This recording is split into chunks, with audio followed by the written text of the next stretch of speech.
G'day, Jim here again, and today's lesson, number 8, is on swing plane. Now this is one of the most confusing things for most people, so what I like to do is try and keep it simple and just remember that everyone's slightly different in terms of what their swing plane will be. However, the principle is exactly the same. Now, in terms of swing plane, the best way to describe it, I've just got my white stick again here, that just holding it, which is an extension of the golf club.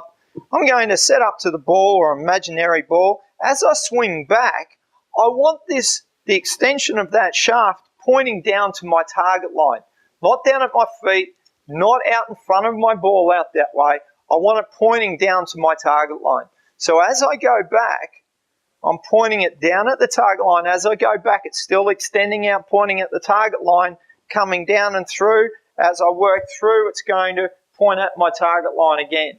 Another way of doing it is imagining this is a light beam coming out both ends of the club, where that light beam's always going to be pointing at the target line.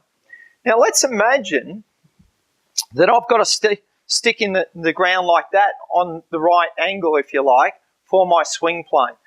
Why that's really important is if I was to take my hammer and let's imagine I'm going to hit a stick or a stake in the ground, I would be hitting it straight up and down like that, where the stake would transfer, or that energy from the hammerhead would transfer into the stake and go into the ground. Now you can imagine if I hit it at the wrong angle, it would simply knock that stake over. Now in terms of a golf swing, it's exactly the same. What I'm doing is simply having that angle on a side, so when I hit that stake in, I've got to hit it at this angle. Now if I'm coming down too steep and hitting it in this angle, obviously that's not going to transfer the energy from the hammer into the stake and put it into the ground. Now the same concept with the golf swing. Instead of, if I took a sledgehammer and hit a stake into the ground this way, the stake would go straight down into the ground. But as soon as I start hitting it at a different angle, that's not going to transfer that energy, the stake will fall over. Now on a golf swing, exactly the same principle. However, our stake is not vertical, it's inclined.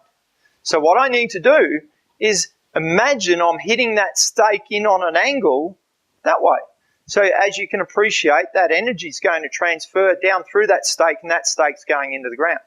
Now in terms of a golf swing, if I simply turn my body side on, held my golf club correctly, and imagine this is still a sledgehammer, you can see how that angle is going to come down and hit that stake. Now if I do it faster, what happens, it comes down on that plane all the way through into my golf swing.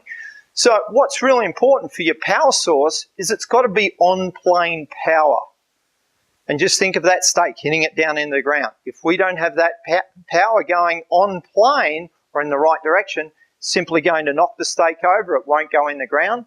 So when you're out on the range next time, try that little trick, and you'll certainly improve your swing plane and also increase your direction of power, and therefore that's going to result in hitting the ball much further. Try that and let me know how you go. That's a great one.